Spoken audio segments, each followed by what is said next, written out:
শোনো, কিছু কথা তোমাকে বলছি, সেটা তোমাকে শুনতেই হবে। তোমার সেই স্বপ্নটা ঠিক কি তা আমার জানার দরকার নেই, কিন্তু হাল ছেড়ে দিয়ে শুধু শুধু হতাশ হয়ে বসে থাকলে চলবে না। মনে রেখো, যা তুমি কল্পনা করছো সেটা সম্ভব। এই কথাটা আগে থেকেই তোমার জানা উচিত ছিল। বুঝতে পারছো? জীবন পরিবর্তন করাটা সহজ কিছু নয়, বরং বেশ কঠিন। আর স্বপ্ন পূরণের পথে নামলে ব্যর্থতা, হতাশা আর কষ্ট তো আসবেই। তোমার নিজের উপরেই সন্দেহ হবে। কখনো কখনো মনে হবে, ঈশ্বর আমার সঙ্গে কেন এমন হচ্ছে বলে কান্নাকাটি করবে। কিন্তু তুমি কি বুঝতে পারছো কি করছো? তুমি তো কারো বাড়ি লুট করতে যাচ্ছ না, কারো খারাপ কিছু করছো না।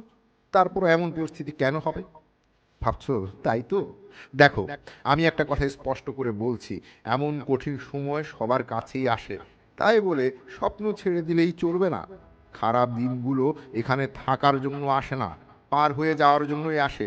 এটা মনে রেখো, খারাপ সময় সবসময় থাকে না গো। মহানত্ব বলতে কি বুঝো? মনে করো না যে ওটা শুধু বিশেষ কিছু মানুষের জন্যই বরাদ্দ। তোমার মধ্যেও সেই মহানত্বের সম্ভাবনা আছে, যদি সত্যিকারের বিশ্বাস রাখো যে তুমি সেই একজন।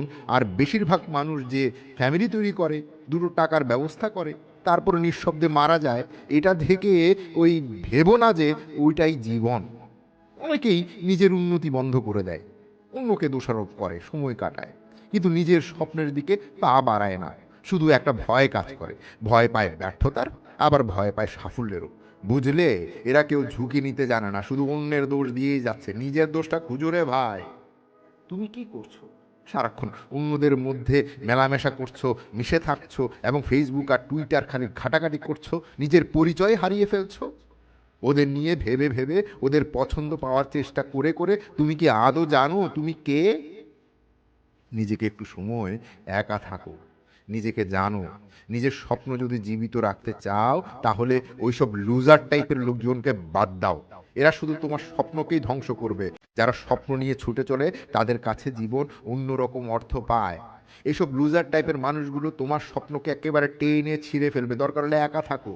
যদি তুমি সঠিক মানুষ হয়ে ওঠো, তাহলে ধীরে ধীরে আর সবার থেকে আলাদা হয়ে যাবে। তখন একটা আলাদা গুণ তৈরি হবে তোমার মধ্যে। অন্যদের নকল হয়ে যাওয়ার কোনো মানে নেই। তুমি কখনো সেরা নকলকারী হতে পারবে না। তুমি তোমারটাই করো। কিন্তু তুমি নিজে সেরা হতে পারবে যদি নিজের মূল্য নিজে চিনতে পারো। মনে রাখবা, পৃথিবীতে উপরালা, আল্লাহ, ঈশ্বর, ভগবান তোমাকে সৃষ্টি করেছেন কিছু না কিছু দেওয়ার জন্য পৃথিবীকে। সবাই তোমার এই মূল্য বুঝবে না, সবাই তোমার পাশে থাকবে না, এটাই বাস্তব। তুমি একা, এই ব্যাপারগুলো স্বাভাবিক। এটা জেনেই এগুতে হবে, কারণ তুমি সাধারণ কেউ নও। তুমি এটা মনে রাখো, তুমি সাধারণ কেউ নও, তুমি আল্লাহর সৃষ্টি, ভগবানের সৃষ্টি।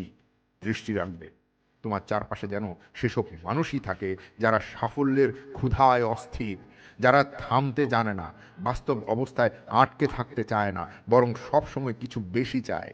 তাই বলছি, যারা স্বপ্নকে আঁকড়ে রাখে, তারা জানে একটা বড় কিছু হয়ে ওঠার দায়িত্ব তাদের নিজেরই নিতে হবে।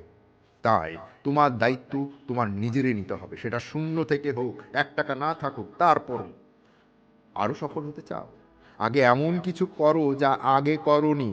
নিজের উপর বিনিয়োগ করো, বই পড়ো, দরকার হলে শর্ট কোর্স করো, দরকার হলে ফ্রি ইউটিউব ভিডিও দেখে দেখে তুমি শেখো, তারপরও সেমিনারে যাও, একেবারে নিজের উন্নতিতে সময় দাও।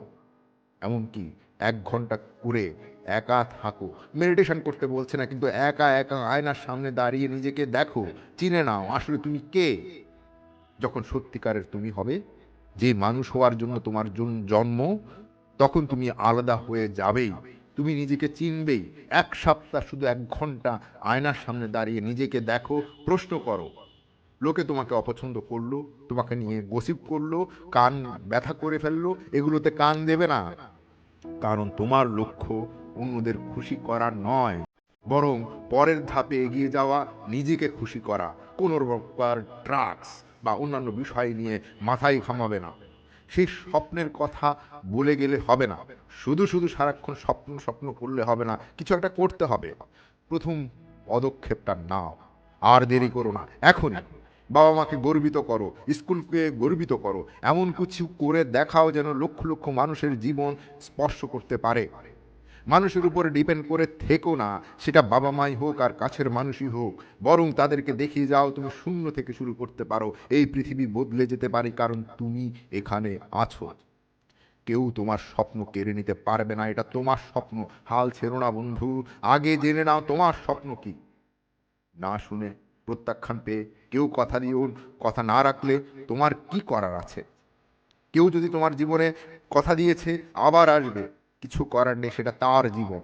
স্বপ্ন তবু ধরে রাখবে, প্রতিদিন দেখে নেবে, বলবে শেষ মুহূর্ত পর্যন্ত আমি হার মানছি না। কারণ তোমার স্বপ্ন পূরণ করা সম্ভব, এই কথা আর কবে বুঝবে? তোমার স্বপ্ন তুমি পূরণ করতেই পারবে এবং তুমিই করবে এবং তোমারই দায়িত্ব সেটা, এই কথা আর কবে বুঝবে?